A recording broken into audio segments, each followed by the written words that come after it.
نهائي كاس عالم 2006، زين الدين زيدان اسطوره فرنسا واخر ماتش في حياته، الماتش متعادل وكله مستني اللحظه اللي هيرفع فيها الكاس. وفي الدقيقه 110 المدافع الايطالي ماركو ماتيراتزي قال له جمله لحد النهارده محدش عارف ايه الجمله دي بالظبط، لكن نتيجه الجمله دي النطحه الشهيره بتاع زين الدين زيدان، وخد كارت احمر وخرج من الملعب وفرنسا خسرت وزيدان خرج من كره القدم بمشهد استفزاز. القصه دي مش لوحدها، بعدها ب 12 سنه في بطوله امريكا المفتوحه للتنس 2018 كانت سيرينا ويليامز بتلعب نهائي ضد نعومي اوساكا. الملعب كان مولع بس الماتش اتحول لمسرحيه كامله على مستوى الاعصاب. في نص الماتش الحكم كارلوس راموس لمح ان مدرب سيرينا بيغششها من المدرجات، وده في التنس بيعتبر مخالفه، فادى مخالفه لسيرينا. سيرينا انفجرت وقالت له اي دونت شيت تو وين، انا ما بغشش علشان اكسب، انا بفضل ان اخسر. كانت بتدافع عن كرامتها قدام العالم كله، بس الغضب زاد وكسرت المضرب بتاعها. الحكم راح خصم منها نقطه، اعترضت تاني قالوا لها ده تحذير نهائي، راحت رجعت قالت له انت سرقت مني نقطه، انت حرامي، وهنا اتخصم منها الجيم كله. وفي لحظه الماتش خرج عن السيطره وسيرينا ما بقتش بتلعب ضد اوساكا، كانت بتلعب ضد الحكم وضد الاحساس بالظلم وضد دماغها اللي اشتغلت في وضع طوارئ. والنتيجه نعومي اوساكا كسبت اول بطوله كبرى في حياتها، وسيرينا خرجت من الملعب مش منهزمه بس لكن محطمه. اتنين من اعظم المحترفين في التاريخ في العاب مختلفه اتغلبوا من خصومهم، لكن من لحظه استفزاز نقطه واحده او كلمه واحده كانت كفيله تمسح سنين من التدريب. ليه بيحصل كده؟ وليه شخص واحد بكلمه واحده قادر يوصلك للنقطه دي؟ وايه اللي بيخلي جواك حاجه زي زرار لو حد داس عليه انت هتتحول وتنفجر؟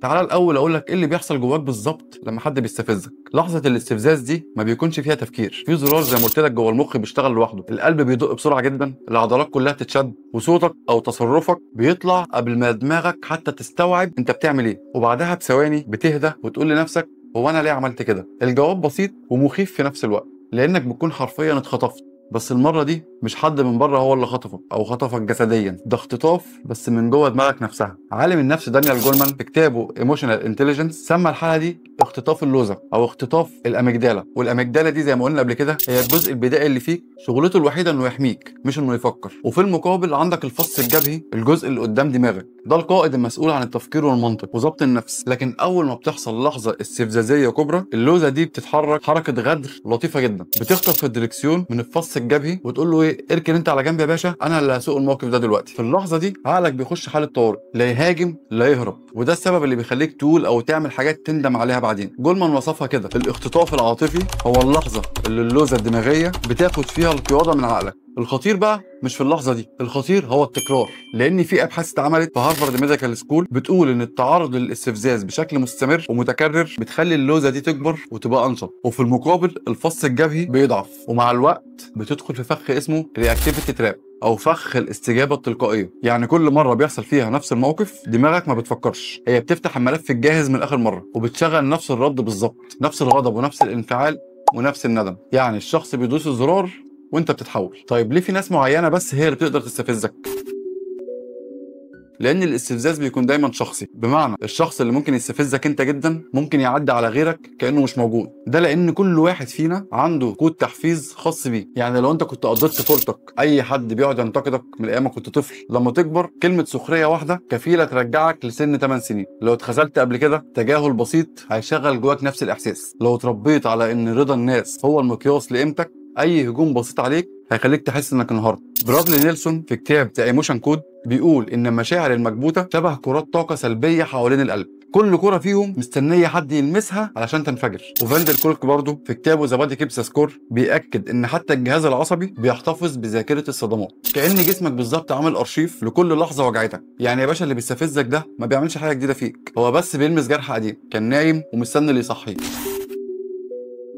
في نوع تاني من الاستفزاز غريب شويه، في ناس بتستفزك مش باسلوبهم الوحش، هما ممكن يستفزوك بطيبتهم، بنجاحهم، بثقتهم، بحريتهم. ليه؟ لان انت يا معلم مش سالك، في حته جواك كده مش متصالحه مع نفسها. واوقات كتير بيكون اكتر شخص بيستفزك هو بالظبط الشخص اللي انت نفسك تكون زيه وانت مش واخد بالك. الفيلسوف ألين دي بوتون كان بيقول ايه، الغيره مش دايما عن الاخرين، احيانا بتكون رساله حزينه من نفسك اللي اتخلت عنها. يعني الاستفزاز ممكن يكون مرايه، ولو بصيت فيها صح هتكتشف ان المعركه مش مع اللي قدامك، المعركه الحقيقيه جواك انت. يعني من الاخر اسلك تسلك لك، بس انا يا عم مش هظلمك وافهمك ان كل انواع الاستفزاز انت السبب فيها. اوقات كتير بتكون في ناس حواليك حرفيا بتلعب لعبه الاعصاب، بيختبروا قدرتك على التركيز والسيطره. هحكي لك حكايه حلوه قوي توضح لك المعنى ده. في منتصف الثمانينات خلال ماتشات بطوله العالم للشطرنج، جاري كاسباروف اصغر بطل عالم في التاريخ وقتها كان بيلاعب اناتولي كاربوف. اناتولي دوت كان معروف جدا عنه ببروده واسلوبه النفسي الماكر، كان بيقضي وقت طويل جدا قبل ما بيحرك اي قطعه شطرنج،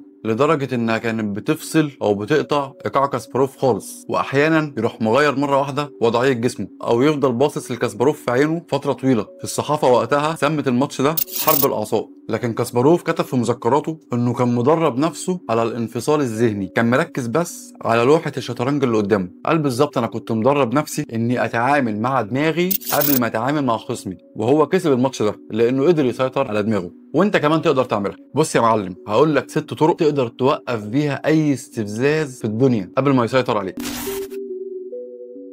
اول حاجه، سمي اللحظه قبل ما تخطفك. عارف اللحظه اللي قلبك فيها دق بسرعه واعصابك فيها اتشدت وعضلاتك جسمك اتشدت وهتبتدي تتعصب ومخك بيغلي وبيصرخ عمال يقول لك اتكلم واضربه رد عليه؟ استنى يا نجم، قبل ما تعمل اي حركه جرب تعمل حاجه بسيطه قوي واسمع كلامي معلش. ادي اسم للي انت حاسه، قول لنفسك بصوت واضح انا دلوقتي غضبان، انا دلوقتي متعصب، انا دلوقتي متوتر، بس كده. ايه ده خلاص كده يا تيتو؟ ما انت فاكر ايه؟ جربها بس، جمله واحده بس هتقولها تدي اسم للي انت حاسه دلوقتي، هتعمل ثوره جوه دماغك. انت بتصدق العلم صح؟ تعال اقول لك العلم بيقول ايه. فاكر انت الاميجدالا؟ اول ما انت ما بتسمي الشعور اللي انت حاسه، الاميجدالا دي بتهدى والفص الجبهي بيرجع تاني هو اللي يمسك الديركسيون بتاع دماغك. وجامعه UCLA عملت دراسه سنه 2007، جابوا ناس بيتفرجوا على وشوش بتعبر عن خوف وغضب، وطلبوا من جزء من الناس ديت ان هم يقولوا دي وشوش غضبانه، ما عملوش حاجه تاني، هم بس بصوا على الصور وقالوا لهم يا جماعه بعد اذنكم قولوا بصوت عالي دي وشوش غضبانه. النتيجه ان كلهم نشاط الاميجدالا عندهم قل، كأن بالظبط مخهم قال تمام يا عم فهمت خلاص مش محتاج ان اتعصب. الحاجه رقم 2،